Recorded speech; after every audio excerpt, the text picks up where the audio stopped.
Hi and hello மக்களே, welcome back to football channel. So நம்ம already பார்த்த college rowdy boy versus poor கேர்ளோட episode 7 தான் இன்னைக்கு பார்க்க போறோம். ப்ரீவியஸ் எபிசோட் பார்க்காதவங்க கீழே டிஸ்கிரிப்ஷன் லிங்க் தரேன் அண்ட் அதர் டிராமாவோட லிங்க்ஸும் கீழே கொடுத்துருக்க, செக் பண்ணி பாருங்க. சப்ஸ்கிரைப் பண்ணாதவங்கள சப்ஸ்கிரைப் பண்ணுங்க, அப்பதான் நான் போற டெய்லி வீடியோ உங்களுக்கு தெரிய வரும். வாங்க இப்போ வீடியோக்குள்ள போலாம். எபிசோட் 7ஓட ஸ்டார்டிங்ல மாணிக் அண்ட் நந்தினி தான் காட்டுவாங்க. இங்க வந்து மாணிக் ரூமுக்கு வா அப்படி சொல்லி கூப்பிட்டுருப்பான். அந்த ஷாக்லயே நந்தினி இருப்பா. ரூமுக்கா எதுக்கு அப்படி சொல்லிட்டு அவ கேட்பா. இந்த பக்கம் மாணிக்கல, நீ என்ன சும்மா கேள்வி கேட்டே இருக்க, ரூல் நம்பர் 7 ஞாபகம் இருக்குல்ல, நீ வந்து கேள்வி கேட்கறதுக்குலாம் ரைட்ஸே இல்ல, பதில் மட்டும் தான் சொல்லணும் அப்படி சொல்லிட்டு இவன் சொல்வான். இந்த பக்கம் நந்தினி எதுவுமே சொல்லாம சைலண்டா இருப்பா. அப்ப மாணிக் சொல்வான், சரி என்ன ஃபாலோ பண்ணு அப்படி சொல்லிட்டு ரூமுக்கு கூட்டு வருவான். இங்க வந்து பார்த்தா ரூம் ஃபுல்லாவே வந்து டர்ட்டியா இருக்கும். அப்ப மாணிக் சொல்வான், இங்க பாரு ரூம் எல்லாமே டர்ட்டியா இருக்கு, நான் ரெடி ஆயிட்டு வரதுக்குள்ள எல்லாத்தையும் கிளீன் பண்ணி வச்சிரு அப்படின்னு அவன் சொல்லிட்டு அங்கேருந்து போயிடுவான். இந்த பக்கம் நந்தினி வந்து எல்லாத்தையும் வந்து கிளீன் பண்ணிட்டே இருப்பா. செம கடுப்புல இருப்பா, பட் கிளீன் பண்ணிட்டே இருப்பா. இந்த பக்கம் மாணிக் ரெடி ஆயிட்டு வந்துட்டு நந்தினி பின்னாடி வந்து ஹலோ ஸ்பாட் அப்படி சொல்லிட்டு சொல்லுவான். இங்க பயந்துருவா அவ. அப்ப மாணிக் சொல்வான், நான் இப்போ வெளியே போறேன், 1 ஹவருக்கு நான் இங்க இருக்க மாட்டேன், உன்னை ரொம்ப மிஸ் பண்ணுவேன், சோ 1 ஹவருக்கு இங்கே ஏறி எல்லாத்தையும் கிளீன் பண்ணி வச்சிரு, நான் அதுக்குள்ள வந்துடுறேன் அப்படின்னு சொல்லிட்டு பாய் ஷேடோ அப்படின்னு சொல்லிட்டு அவன் அங்கேருந்து போயிடுவான். இந்த பக்கம் நந்தினியில அவன் சொன்ன மாதிரியே வந்து சொல்லி காட்டுவா, சும்மா வெறுப்பேத்துறதுக்கு. பட் மாணிக் போயிடுவான். அதுக்கப்புறம் பாய் ஷேடோ சொல்லிட்டு அவளும் சொல்வா. இங்க அந்த சீன் அப்படியே கட்டாது. நெக்ஸ்ட் சீன்ல நந்தினி தான் காட்டுவாங்க. சோ அவ எல்லாத்தையும் வந்து கிளீன் பண்ணிட்டா போல. அங்க கிட்டார் இருக்கும். சோ மாணிக் தானே இல்ல, சோ கிட்டார் எடுத்து யூஸ் பண்ணலாம்னு சொல்லிட்டு யூஸ் பண்ணுவா. கரெக்டா அந்த இடத்துக்கு மாணிக் வந்துடும். வந்து கேப்பா, நீ எதுக்கு இதெல்லாம் வச்சிருக்க அப்படி சொல்லிட்டு கிட்டார் வாங்கிடுவான். அப்ப மாணிக் ரூம் எல்லாம் பார்த்துட்டு, பரவாயில்ல நீ எல்லாத்தையும் ப்ரொஃபஷனலா பண்ணிருக்க, பர்ஃபெக்டா பண்ணிருக்க, இதுக்கு முன்னாடி எங்கேயாச்சும் சர்வெண்ட் வேலைக்கு போயிருக்கியா என்ன அப்படி சொல்லிட்டு அவன் கேட்பான். இந்த பக்கம் நந்தினியில நோ சார் அப்படின்னு சொல்லிட்டு சொல்வா. அப்ப மாணிக்ல, நான் ரொம்ப ஹாப்பியா இருக்கேன், so your master is happy, இந்த உனக்கு டிப்ஸ் தரேன் அப்படி சொல்லிட்டு 100 ரூபா கொடுப்பான். இந்த பக்கம் நந்தினி, இல்ல வேணாம் அப்படின்னு சொல்லிட்டு சொல்வா. அப்ப மாணிக்ல, ரூல் நம்பர் 4 ஞாபகம் இருக்குல்ல, நீ நோனே சொல்லக்கூடாது எதுக்குமே, சோ வாங்கிக்கோ புடி அப்படின்னு சொல்லிட்டு மாணிக் கொடுத்துருவான். இந்த பக்கம் நந்தினி கடுப்பாவா, பட் வாங்கி வச்சுப்பா. அப்ப மாணிக்ல, எனக்கு பசிக்குது என்ன ஃபாலோ பண்ணு அப்படின்னு சொல்லிட்டு கீழே கூப்பிடுவான். இந்த பக்கம் நந்தினி வந்து செம்ம டென்ஷன் ஆவா. இவன் ஏன் இந்த மாதிரி பண்றான், இரிட்டேட் ஆவா அவ. இங்க அந்த சீன் அப்படி கட்டாது. நெக்ஸ்ட் சீன் காட்டுறாங்க. அர்ஷத் அண்ட் நவ்யா 2 பேரும் வந்து மீட் பண்ணிப்பாங்க. சோ இங்க அர்ஷத் வந்து மெயின் வில்லன் இந்த சீரியலோட, ஓகேவா. சோ அவன் வந்து என்ன நடக்குது அப்படின்னு தெரிஞ்சுக்கிறதுக்காக நவ்யா கூப்பிட்டு அவன் எல்லாத்தையும் கேட்பான். இந்த பக்கம் நவ்யாவும் எல்லாத்தையும் சொல்லிட்டு இருப்பான். ஃப்ரம் த டே 1ல இருந்து மாணிக் கேங் எப்படி வந்து இவங்க 2 பேரும் புலி பண்றாங்கன்னு சொல்லிட்டு எல்லாத்தையும் சொல்வா. இப்ப வரைக்கும் ஸ்பாட் கேர்லா இருக்கால நந்தினி, அது வரைக்குமே நவ்யா சொல்லிடுவா. அப்பதான் அர்ஷத்துக்கே புரியுது, ஓ அதனாலதான் வந்து நந்தினி இந்த மாதிரி இன்னைக்கு ரியாக்ட் பண்ணாலா, பட் நீ கவலைப்படாத, அதான் நான் தான் வந்துட்டேன்ல, நான் பாத்துக்கிறேன் அப்படின்னு சொல்லிட்டு அர்ஷத் சொல்லுவான். இங்க நவ்யாக்கு வந்து அது தெரியாது. அவ வந்து அர்ஷத் அவளுக்கு ரொம்ப பிடிக்கும். சோ இங்க வந்து அர்ஷத் கிட்ட பேசுற மாதிரி, கொஞ்சம் கேஷுவலா இருக்கிற மாதிரி, ஒரு மாடர்ன் கேர்ள் எப்படி பேசுவாங்க அந்த மாதிரி அவ பேச ட்ரை பண்ணிட்டு இருப்பா. பட் அர்ஷத்துக்குமே தெரியும் அவ வந்து வலிரா ஃபிளர்ட் பண்றா அப்படின்னு சொல்லிட்டு. இங்க வந்து அவன் அவ்வளவா வந்து காமிச்சிக்க மாட்டான். இந்த பக்கம் நவ்யா பாக்கணுமே, அர்ஷத்தை சைட் அடிச்சுட்டே இருப்பா. இங்க அந்த சீன் அப்படியே கட்டாது.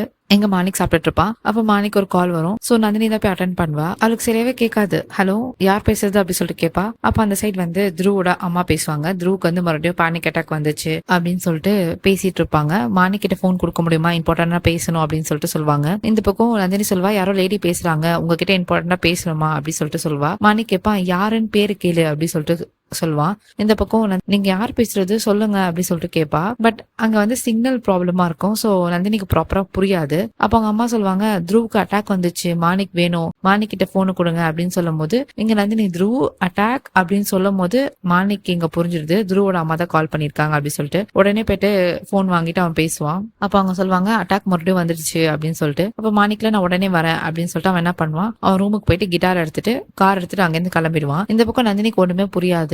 நந்தினியும் கூட போலான்னு பாப்பா. பட் அதுக்குள்ளேயும் மாணிக் கார் எடுத்துட்டு ஸ்பீடா போயிடுவான். ஏன்னா மாணிக் என்ன சொல்லியிருக்கான், நந்தினியை எல்லா டைமும் வந்து ஃபாலோ பண்ண சொல்லியிருக்கான்ல. சோ இவன் என்ன பண்ணுவா, ஒரு ஆட்டோ பிடிச்சி மாணிக்க ஃபாலோ பண்ணிட்டு த்ருவோட வீட்டுக்கே வந்துருவா. இங்க மாணிக்கு தெரியாது நந்தினி வந்தது. இந்த பக்கம் மாணிக் என்ன பண்ணுவான், த்ருவோட ரூம் கிட்ட டோர் வந்து நாக் பண்ணிட்டு இருப்பான். பட் த்ரு திறக்க மாட்டான். அந்த சைடு எல்லா திங்ஸை போட்டு உடைச்சிட்டு பேனிக் அட்டாக் மாதிரி அவனுக்கு வந்துடும். இந்த பக்கம் அவங்க அம்மாவும் பயப்படுவாங்க. அப்போ மாணிக் சொல்வான், நீங்க பயப்படாதீங்க ஆண்டி, ஒன்னும் இல்ல, நான் பாத்துக்கிறேன் அப்படின்னு சொல்லிட்டு கிட்டார் வச்சு அவன் வந்து பிளே பண்ண ஸ்டார்ட் பண்ணிடுவான் மியூசிக்க. இந்த மியூசிக் கேட்டு த்ரு ஓரளவுக்கு காம் ஆயிடுவான். இந்த பக்கம் நந்தினி காட்டுவாங்க. நந்தினி ஷாக்ல தான் இருப்பா. அவளுக்கு எதுவுமே புரியாது, இங்க என்ன நடக்குது, மாணிக்கே இந்த மாதிரி பண்றா அப்படின்னு சொல்லிட்டு. ஸ்டில் வந்து அவ ஷாக்ல தான் இருப்பா. இங்க த்ரு ஓரளவுக்கு காம் ஆனதுக்கு அப்புறமா டோர் ஓபன் பண்ணிடுவான். மாணிக் உள்ள போயிட்டு த்ரு கிட்ட வந்து, நான் தான் வந்துட்டேன் படி, உனக்கு எதுவும் ஆகாது அப்படின்னு சொல்லிட்டு மாணிக் வந்து த்ருவ ஹக் பண்ணிட்டு உட்காந்துட்டு இருப்பான். இங்க நந்தினி வந்து நிப்பா டோர் ஆண்ட வந்து பாப்பா. அங்க பார்த்தா அந்த ரூம்ல வந்து ஒரு ஸ்டார் மாதிரி சிம்பிள் இருக்கும். இதே சிம்பிள் தான் அவ தம்பி ரூம்லயே இருக்கும். நந்தினிக்கு ஃபர்ஸ்ட்ல இருந்தே வந்து இந்த சிம்பிள் ஏன் இங்க இருக்கு, எதுக்காக வந்து இவன் டிரா பண்ணி வச்சிருக்கான் அப்படின்னு சொல்லிட்டு யோசிப்பான் அவன் தம்பிய. அவ தம்பி வந்து டிராயிங் புக்லயும் வந்து அந்த ஸ்டார் சிம்பிள் வந்து டிரா பண்ணிருப்பா. அங்க இருக்க வால்லயும் இருக்கும். அதே மாதிரி த்ரூ கிட்டயும் வந்து அதே சிம்பிள் இருக்கு, ஸ்டார் சிம்பிள். இதை பார்த்துட்டு நந்தினிக்கு வந்து ஷாக். இந்த சிம்பிள் எப்படி த்ரூ கிட்ட அப்படின்னு சொல்லிட்டு இவ எங்க ஷாக்ல நிப்பா. அப்பதான் மாணிக் வந்து நோட்டீஸ் பண்ணுவா நந்தினி வந்து நிக்கிறது. ஒரு முறைப்பா மாணிக். இந்த பக்கம் நந்தினி வந்து தலையை கீழே குனிஞ்சுப்பா. இங்க அந்த சீன் அப்படியே கட்டாது. நெக்ஸ்ட் சீன் காட்டுறாங்க. அர்ஷத் அண்ட் நவ்யா வந்து 2 பேரும் நடந்து வந்துட்டு இருப்பாங்க. 2 பேரும் வந்து மாணிக் எப்படி வந்து தூக்கடிக்க வைக்கிறது அந்த மாதிரி யோசிச்சுட்டே வருவாங்க, பேசிட்டே வருவாங்க. இந்த சைட் கபீர் அண்ட் முக்தி வந்து வருவாங்க. அப்ப முக்தி சொல்வா, பாத்தியா கபீர், எங்க போனாலும் நம்மள பத்தி தான் பேசுறாங்க. காலேஜ் முடிஞ்சாலும் நம்மள பத்தி தான், காலேஜ்ல நம்மள பத்தி தான், நம்மள பத்தி யோசிக்காம இருக்க மாட்டாங்க போல அப்படி சொல்லிட்டு முக்தி சொல்வா. இந்த பக்கம் கபீர் வந்து கலாய்ப்பான். நவ்யா பாத்தியா எவ்வளவு பவுடர் அடிச்சிருக்கா, லிப்ஸ்டிக் போட்டிருக்கா, ஒருவேளை 2 பேரும் டேட்டுக்கு போறாங்களோ அந்த மாதிரி வந்து கபீர் கலாய்ச்சிட்டு இருப்பான். இந்த பக்கம் அர்ஷத் வந்து கபீர் கிட்ட சண்டை போலான்னு போகும்போது நவ்யா தான் பிடிப்பா. வேணா விடுங்க அவங்க போட்டோம் அப்படின்னு சொல்லிட்டு சொல்வா. இந்த பக்கம் அர்ஷத் சொல்வா, நீ எதுக்கு நடுவுல வர, நாங்க 2 பேரும் சண்டை போட்டா சண்டை போட்டுக்க போறோம், நீ ஓகேவா அப்படின்னு சொல்லிட்டு நவ்யா பார்த்து கேட்பான் அர்ஷத். இந்த பக்கம் நவ்யாக்கு வந்து எப்படின்னா, யாராச்சும் ஒரு பர்சன் வந்து நம்மளுக்கு பிடிச்ச பர்சன் வந்து நம்ம கிட்ட வந்து நல்லா இருக்கீங்களா இல்ல ஓகேவா அப்படின்னு சொல்லிட்டு கேட்டா நம்ம ஸ்டொமக்ல பட்டர்ஃபிளைஸ் எல்லாம் பறக்கும்ல, அந்த மாதிரி நவ்யாக்கு வந்து பட்டர்ஃபிளைஸ் எல்லாம் பறக்குது. நவ்யா சொல்வா, ரொம்ப தேங்க்ஸ் நீங்க வந்து எனக்கு கேர் பண்றதுக்கு அப்படின்னு சொல்லிட்டு சிரிச்சு பேசிட்டு இருப்பா. அப்ப அர்ஷத் சொல்வா, நீ கவலைப்படாத, உன்னையும் நந்தினியும் நான் பாத்துக்கிறேன் அப்படின்னு சொல்லிட்டு சொல்வா. இங்க அந்த சீன் அப்படியே கட்டாது. நெக்ஸ்ட் எல்லாம் மாணிக் தான் காட்டுவாங்க. மாணிக் என்ன பண்ணுவான், நந்தினிய அந்த வீட்ல இருந்து வெளியே கூட்டு வந்துருவான். எங்க மாணிக் வந்து நந்தினியை பார்த்து கேட்பான், நீ எதுக்கு இங்க வந்த, நீ எப்படி வந்த, what the hell are you doing அப்படி சொல்லிட்டு அவன் கேட்பான். இந்த பக்கம் நந்தினி இல்ல, சார் த்ரூக்கு வந்து ஆல்ரெடி பேனிக் அட்டாக் வந்திருக்கா அப்படி சொல்லிட்டு கேட்பான். அப்ப மாணிக் சொல்வான், that is none of your business, நீ எதுக்கு அவனை பத்தி கேட்கற, நீங்க என்ன பண்ணிட்டு இருக்க, சொல்ல போறியா இல்லையா அப்படி சொல்லிட்டு கேட்பான். நந்தினிக்கு வந்து மறுபடியும் வந்து அது கியூரியஸாவே இருக்கும். த்ரூக்கு வந்து இதுக்கு முன்னாடி அட்டாக் வந்திருக்கா, அவனுக்கு எப்படி இந்த மாதிரி அட்டாக் வந்துச்சு அப்படின்னு சொல்லிட்டு அவளுக்கு அந்த கேள்வி கேட்டே இருப்பா. அப்ப மாணிக் சொல்வா, நீ அதை பத்தி கேட்காத, நீ எப்படி இங்க வந்த அப்படி சொல்லிட்டு கேட்பா. அப்பதான் நந்தினி சொல்வா, சார் நீங்க தானே சொன்னீங்க ஷேடோ மாதிரி ஃபாலோ பண்ண சொல்லி, அதனாலதான் வந்தேன் அப்படின்னு சொல்லிட்டு இவ சொல்வா. அப்ப மாணிக்ல, சீரியஸ்லி உனக்கு சுத்தமா அறிவே இல்ல, உனக்கு சென்ஸே கிடையாது, எங்கேயாவது முதல்ல கிளம்பு அப்படின்னு சொல்லிட்டு அவன் கார் எடுத்துட்டு போவான். அப்ப நந்தினி கேப்பா, சார் நான் எப்படி வீட்டுக்கு போறது அப்படி சொல்லிட்டு கேட்பா. அப்ப மாணிக்ல, ஐ டோன்ட் கேர், எனக்கு அதை பத்தி கவலையே இல்லை, இப்படியாச்சும் போ அப்படின்னு சொல்லிட்டு அவன் அங்க கார் எடுத்துட்டு போயிடுவான். இந்த பக்கம் நந்தினி வந்து நின்றுட்டு இருப்பா. அப்போ போன கார் திரும்பி வரும் ரிவர்ஸ் வந்துட்டு சொல்வான், நீ த்ரூ வீட்டுக்கு போறத பத்தி யோசிச்சு கூட பாக்காத, அது மட்டும் இல்லாம ஸ்டே அவே ஃப்ரம் த்ரூ அப்படின்னு சொல்லிட்டு அவன் அங்கேருந்து போயிடுவான். நெக்ஸ்ட் சீன்ல நந்தினி தான் காட்டுவாங்க. அவ எப்படி வீட்டுக்கு வந்துடுறா. வரும்போதே புலம்பிட்டே வருவா. டே ஃபுல்லா மாணிக் பின்னாடி சுத்தி ரொம்ப டயர்டா இருக்கு, ஸ்டூபிட் மாணிக், அவனுக்கு அறிவே இல்ல அப்படின்னு சொல்லிட்டு அவ வந்து படுப்பா. அப்போ வந்து அவனால தூங்க முடியாது. அவ மைண்ட் ஃபுல்லா வந்து அந்த சிம்பிள் பத்தி தான் இருக்கும். அப்பதான் அவ யோசிப்பா, என்னோட தம்பியும் வந்து அந்த சிம்பிள் வந்து டிரா பண்ணா, த்ரூவும் வந்து டிரா பண்ணிருக்கான், மேபி இவங்க 2 பேருக்கு ஏதாவது கனெக்ட் இருக்குமா, இவங்க 2 பேருக்கு எப்படி அட்டாக்ஸ் வருது, எதனால இந்த அட்டாக்ஸ் வருது, எதனால இந்த சிம்பிள் இருக்கு, அது மட்டும் இல்லாம என்னோட அப்பாவோட பென்லயும் அந்த மெமரி கார்ட்லயும் அந்த சிம்பிள் இருக்கு, அதுக்கு ஏதாவது கனெக்ஷன் இருக்குமா அப்படின்னு சொல்லிட்டு அவ யோசிப்பா. அப்பதான் அவன் நினைப்பா, சரி நம்ம வந்து தம்பிக்கிட்டே கேட்டுடலாம், இந்த பென் டிரைவ்ல ஏன் வந்து அந்த சிம்பிள் இருக்கு அப்படின்னு சொல்லிட்டு அவ அங்கிருந்து போயிடுவா. இங்க அந்த சீன் அப்படியே கட்டாது. நெக்ஸ்ட் சீன் காட்டுறாங்க. நந்தினி வந்து அவ தம்பி ரூமுக்கு தான் வருவா. வந்துட்டு கேப்பா, நீ ஓகேவா, நான் இப்ப பேசலாமா உன்கிட்ட அப்படி சொல்லிட்டு கேப்பா. தம்பியில சரி சொல்லுங்க அப்படி சொல்லிட்டு சைன் தான் காட்டுவான். ஏன்னா அவனால பேச முடியாது, சைன் லாங்குவேஜ்ல தான் காட்டுவான். அப்போ வந்து நந்தினி கேப்பா, உனக்கு அட்டாக்ஸ் வருதுல, அப்போ நீ வந்து ஒரு ஸ்டார் மாதிரி சிம்பிள் பண்ணிக்கல, அதுக்கு என்ன மீனிங், அது மட்டும் இல்லாம அப்பாவோட மெமரி கார்ட்லயும் அதே சிம்பிள் இருக்கு அப்படின்னு சொல்லிட்டு அந்த மெமரி கார்டை காட்டுவா. இந்த மெமரி கார்டை அவன் பார்த்த உடனே மறுபடியும் வந்து பேனிக் அட்டாக் ஸ்டார்ட் ஆகிற மாதிரி ஆயிடும். இங்க வந்து நந்தினி வந்து பயந்துருவா. அப்ப அவ சொல்லுவா, சரி எதுவும் இல்ல, இதுக்கப்புறம் நான் அதை பத்தி பேச மாட்டேன், அவனை வந்து மடியில படுக்க வச்சிருவா.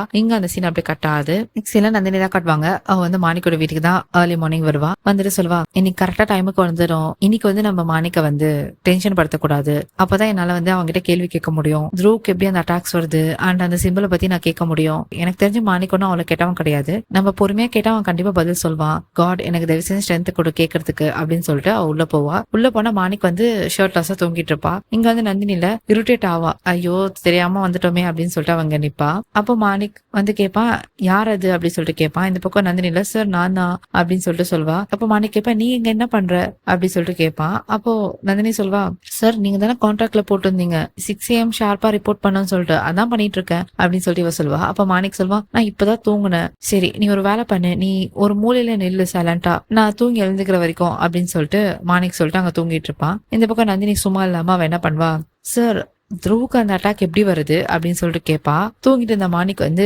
கடுப்பா எஞ்சி உட்காந்துருவான். உனக்கு ஏன் அதை பத்தி நான் சொல்லணும் அப்படின்னு சொல்லிட்டு கேட்பான். அப்போ நந்தினியில, இல்ல சார் எப்படி வருது தெரிஞ்சுக்கலாம் தான் அப்படின்னு சொல்லிட்டு இவ சொல்வா. இப்போ மாணிக்ல, நீ நைட் ஃபுல்லா தூங்கி இருக்க மாட்டல, அதை பத்தி தான் யோசிச்சுட்டு இருந்திருப்ப, த்ரூவுக்கு எப்படி அட்டாக் வருதுன்னு கரெக்டா அப்படின்னு சொல்லிட்டு இவன் கேட்பான். அப்போ நந்தினியில ஆமா அப்படின்னு சொல்லிட்டு தலையாட்டுவா. இந்த பக்கம் மாணிக் என்ன பண்ணுவான், ஒரு கிளாஸ்ல தண்ணி எடுத்து வச்சிருப்பான். அப்ப நந்தினியை கூப்பிடுவான், நீ கொஞ்சம் கிட்ட வா, நான் உனக்கு சொல்றேன் த்ரூவுக்கே அந்த அட்டாக் வருதுன்னு, ஏன்னா நீ என்னோட பர்சனல் ஸ்பாட் கேர்ள் வேற இல்ல, உனக்கு தெரியலன்னா எப்படி அப்படின்னு சொல்லிட்டு கிட்ட கூப்பிடுவான். இங்க நந்தினியும் இல்ல ஸ்மைல் பண்ணிட்டு கிட்ட வருவா. பார்த்தா மாணிக் வந்து கையில வச்சிருந்த கிளாஸ்ல தண்ணி இருக்கும், அதை அப்படியே நந்தினி மேல ஊத்தி விட்டுருவான். இங்க நந்தினி வந்து ஷாக் ஆயிருப்பா. அப்ப மாணிக் என்ன பண்ணுவான், நந்தினி கிட்ட போயிட்டு சொல்லுவான், ரூல் நம்பர் 4 உனக்கு ஞாபகம் இல்லையா, நீ பதில் மட்டும் தான் சொல்லணும், கேள்வி கேட்க கூடாது. அது மட்டும் இல்லாம உனக்கு எப்படி தைரியம் வந்துச்சு துருவ பத்தி கேட்டா நான் பதில் சொல்வேன்னு சொல்லிட்டு, துருவ பத்தியும் கேட்க கூடாது, என்கிட்ட கொஸ்டினும் பண்ணக்கூடாது அப்படின்னு சொல்லிட்டு மாணிக் சொல்லுவான். எங்க மாணிக் ரெஸ்ட் ரூமுக்கு குளிக்க போயிடுவான். இந்த பக்கம் நந்தினி வந்து அந்த ரூம் வந்து அரேஞ்ச் பண்றது, பெட்ஷீட்டை மடக்கி வைக்கிறது, கிளீன் பண்ணிட்டு இருப்பா. இங்க வந்து மாணிக் கால் வரும். அப்ப நந்தினி தான் எடுப்பா. எடுத்துட்டு சார் ஆலியா கிட்ட இருந்து கால் வருது அப்படின்னு சொல்லிட்டு சொல்லுவா. அப்ப மாணிக்ல நீ எடுத்துட்டு வந்து உள்ள கொடு அப்படின்னு சொல்லிட்டு சொல்லுவா. அப்ப நந்தினி கேப்பா, சார் உள்ளயா அப்படி சொல்லிட்டு கேப்பா.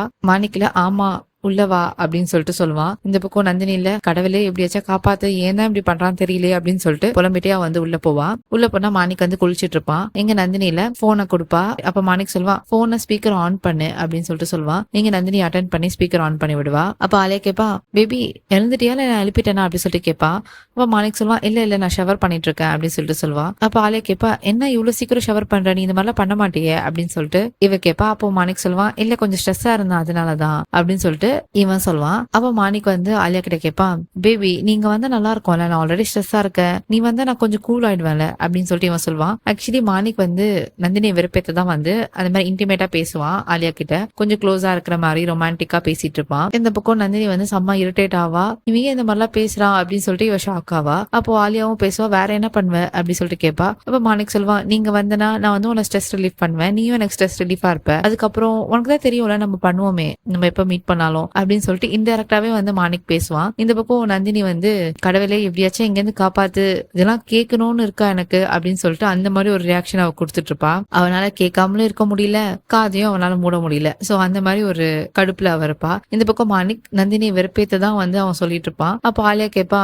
அப்ப ஆலியா சொல்லுவா, நீ ரொம்ப நாட்டியா பேசுற, சரி எப்ப நீ காலேஜ்க்கு வர அப்படின்னு சொல்லிட்டு இவ கேப்பா. அவ மாணிக்ல என்ன அதுக்குள்ள டாபிக் சேஞ்ச் பண்ணிட்ட, காலேஜுக்கு நான் வந்துருவேன் சீக்கிரமா அப்படின்னு சொல்லிட்டு இவன் சொல்லுவான். அப்போ ஆலியால ஓகே பேபி பாய் அப்படின்னு சொல்லி கிஸ் கொடுப்பா. மாணிக்கா வந்து கிஸ் கொடுப்பான். இந்த பக்கம் நந்தினி ரியாக்ஷன் பாக்கணுமே, அவ செம்மையா இரிட்டேட் ஆவா. கடவுளே எப்படியாச்சும் நான் காப்பாத்து அப்படின்னு சொல்லிட்டு சொல்வா. அப்ப மாணிக் வந்து குளிச்சுட்டு வெளியே வந்துருவான். வந்துட்டு சொல்வான், கீழே வந்து ஒரு ஸ்கூட்டர் வச்சிருக்க, அந்த ஸ்கூட்டர்ல தான் நீ வந்து காலேஜ்க்கு வரணும், லேட்டா வந்துடாத அப்படின்னு சொல்லிட்டு இவன் சொல்லுவான். இந்த பக்கம் நந்தினி கீழே வந்து பாப்பா. பார்த்தா ஒரு ஸ்கூட்டர் இருக்கும். அப்ப நந்தினி வந்து அந்த வாட்ச்மேன் கிட்ட கேப்பா, இதோட சாவி எங்க இருக்கு அப்படின்னு சொல்லிட்டு. அப்ப அந்த வாட்ச்மேன் சொல்லுவாங்க, இந்த ஸ்கூட்டர் உங்களுக்கு கிடையாது அப்படின்னு சொல்லிட்டு சொல்லுவாங்க. அப்போ நந்தினி சொல்வா, இல்ல ஸ்கூட்டர் தான் எடுத்துட்டு போக சொன்னாங்க அப்படின்னு சொல்லிட்டு அவ சொல்வா.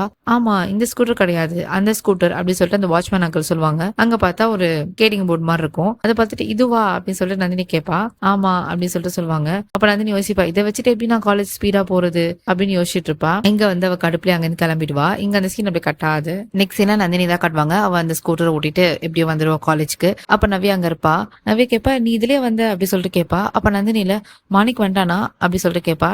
நவ்யா சொல்வா, இல்ல வரல அப்படின்னு சொல்லிட்டு. அப்போ நந்தினில அப்பாடி இப்பதான் மூச்சே விடுறேன், மான்ஸ்டர் மாணிக் எவ்வளவு டார்ச்சர் பண்றான் தெரியுமா அப்படின்னு சொல்லிட்டு புலம்பிட்டு இருப்பா. அப்ப நவ்யா சொல்வா, அதுக்கு தான் ஒரு பிளான் வச்சிருக்கேன், நானும் ஹர்ஷத்தும் சேர்ந்து ஒரு சூப்பரான பிளான் போட்டிருக்கோம் அப்படின்னு சொல்லிட்டு சொல்லுவாங்க. அப்ப நந்தினி கேப்பா, என்ன பிளான் அப்படின்னு சொல்லிட்டு. அப்ப நவ்யா சொல்வா, நம்ம வந்து மாணிக்கோட வீக்னஸ் வந்து பிடிக்கணும், அப்பதான் வந்து அவனை பழி வாங்க முடியும். உன்னை வந்து வீக்னஸ் வச்சு தானே பழி வாங்குறாங்க, அதே மாதிரிதான் மாணிக்கோட வீக்னஸ் வச்சு நம்ம பழி வாங்கணும், அதுதான் ஹர்ஷத்தோட பிளான் அப்படின்னு சொல்லிட்டு நவ்யா சொல்வா. இந்த பக்கம் நந்தினி வந்து கேப்பா, மாணிக்கோட வீக்னஸ் என்னது அப்படின்னு சொல்லிட்டு கேப்பா. அப்ப நவ்யா சொல்வா, த்ரூ தான் மாணிக்கோட வீக்னஸ் அப்படின்னு சொன்னோன்னே இந்த பக்கம் நந்தினிக்கு ஷாக் ஆயிடும்.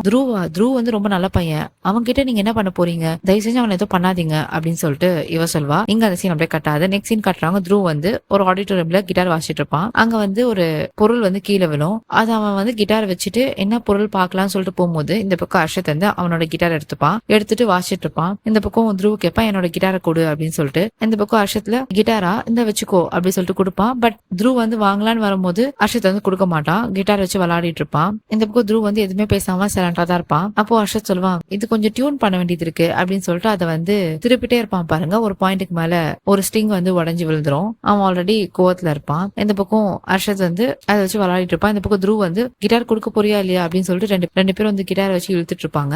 அப்ப அந்த இடத்துக்கு நவ்யா அண்ட் நந்தினி ஓடி வருவாங்க. இங்க நந்தினி சொல்வா, ஹர்ஷத் ப்ளீஸ் த்ரூ கிட்ட இந்த மாதிரி விளையாடாத, அவனோட கிட்டார் அவனுக்கு திருப்பி கொடுத்துரு அப்படின்னு சொல்லிட்டு இவ சொல்வா. அப்ப ஹர்ஷத்ல Nandini please stay out out of this, நான் பாத்துக்கிறேன், நீ இதுல தலையிடாத அப்படின்னு சொல்லிட்டு அவன் வந்து கிட்டாரை கொடுக்க மாட்டான். இந்த பக்கம் நந்தினி சொல்வா, நான் தான் சொல்றேன்ல த்ருவுக்கு திருப்பி கொடுத்துடுன்னு சொல்லிட்டு, அவன் ரொம்ப நல்லவன், அவனுக்கு இதெல்லாம் டிசர்வ் ஆகக்கூடாது, ப்ளீஸ் அவனுக்கு கொடுத்துட்டு அப்படின்னு சொல்லிட்டு இவ சொல்லுவா. அப்ப ஹர்ஷத் கேட்பான், உனக்கு கூட தான் உங்க அப்பா பெண் இம்பார்ட்டன்ட், பட் அதை வச்சு விளையாடுனாங்களே, இப்ப தெரியும் மாணிக்கு மத்தவங்களோட புள்ளி பண்றது எப்படி இருக்கும்னு சொல்லிட்டு அப்படின்னு சொல்லிட்டு இவன் சொல்வான். அப்ப நந்தினி சொல்வா, அதனாலதான் நான் சொல்றேன், ஒருத்தவங்களுக்கு ஒரு பொருள் இம்பார்ட்டன்ட்னா அது உடையும் போது எவ்வளவு ஹர்ட் ஆகும்னு சொல்லிட்டு எனக்கு தான் தெரியும், அதனாலதான் சொல்றேன் இந்த கிட்டாரை த்ருவ் கிட்ட கொடுத்துரு அப்படின்னு சொல்லிட்டு நந்தினி சொல்வா. இந்த பக்கம் ஹர்ஷத்ல அந்த கிட்டாரை வச்சு விளையாடிட்டு இருப்பான், த்ருவ் கிட்ட கொடுக்க மாட்டான். அப்ப கரெக்டா அந்த இடத்துக்கு மாணிக் கேங் எல்லாருமே வந்துருவாங்க. அப்போ மாணிக் ஒரு கத்துவான், ஹர்ஷத் அப்படின்னு சொல்லிட்டு கத்துவான். இந்த பக்கம் மாணிக் ஓடி வந்துட்டு த்ருவ் பார்த்தா கேட்பான், நீ ஓகேவா, உனக்கு எதுவும் ஆளல அப்படின்னு சொல்லிட்டு கேட்பான். த்ருவ் வந்து இல்ல நான் ஓகே அப்படின்னு சொல்லிட்டு சொல்லுவான். இந்த பக்கம் த்ருவ் கையில வந்து கிட்டார் இருக்கும். அந்த கிட்டார்ல வந்து அந்த ஸ்ட்ரிங் வந்து உடஞ்சிருக்கும். மாணிக் அதை பார்த்தோன்னா செம்ம கோவம் வந்துடும் மாணிக்கு. மாணிக் என்ன பண்ணுவான், ஹர்ஷத்தை பார்த்து, நான் உன்னை ஆல்ரெடி வார்ன் பண்ணிருக்கேன் இதெல்லாம் பண்ணாதுன்னு சொல்லிட்டு, பட் நீ தான் கேட்கல அப்படின்னு சொல்லிட்டு ஹர்ஷத்தோட காலரை பிடிப்பான். இந்த பக்கம் 2 பேரும் மாத்தி மாத்தி சண்டை போட்டுப்பாங்க. அப்ப முக்தி போயிட்டு அவங்க 2 பேரும் பிரிச்சு விடலான்னு போகும்போது நவ்யா நடுவுல போது முக்தியை தடுக்க ஆரம்பிச்சிருவா. நீ எதுக்கு அவங்கள தடுக்கிற, மாணிக் இது வேணும் தான் அப்படின்னு சொல்லிட்டு நவ்யாக்கு அந்த மைண்ட் செட், மாணிக்க வந்து பழி வாங்கணும் அப்படின்னு சொல்லிட்டு. அதனால அவ என்ன பண்ணுவா, முக்தியை போய் தடுப்பா, நீ அவங்கள பிரிச்சு விடாத, அவங்க 2 பேரும் அடிச்சுக்கிட்டோம் அப்படின்னு சொல்லிட்டு முக்தியை போய் தடுப்பா. இந்த பக்கம் முக்தி என்ன பண்ணுவா, நவ்யாவை அறை கொடுத்து 2 பேரும் சண்டை போட்டுப்பாங்க மாத்தி மாத்தி. சோ முக்தினால வந்து அந்த சண்டையை வந்து பிரிச்சு விட முடியாது. இந்த பக்கம் நந்தினி தான் இருப்பா. நந்தினி போயிட்டு 2 பேரும் கைஸ் ப்ளீஸ் சண்டை போடாதீங்க, தள்ளி போங்க அப்படின்னு சொல்லிட்டு பிரிச்சு விட ட்ரை பண்ணுவா. அப்ப வந்து ஹர்ஷத் வந்து அடிப்பா பாரு. மாணிக் நடுவுல வந்து நந்தினி இருப்பா. நந்தினி என்ன பண்ணுவா, ஸ்லிப் ஆகி மாணிக் மேல விழுந்துருவா. விழுந்த உடனே அந்த ஃபோர்ஸ்ல நந்தினி வந்து மாணிக்க கிஸ் பண்ணிடுவா. ஸோ 2 பேரும் ஃபர்ஸ்ட் கிஸ் அப்பதான் பண்ணிக்கிறாங்க. இந்த பக்கம் தி அண்ட் நவ்யா எல்லாருமே ஷாக்ல இருப்பாங்க. இங்க episode 7 completed. Thank you so much for watching my video guys. Episode 8 and next video upload பண்றேன். Keep supporting me, keep loving me. See you in the next video. Bye bye.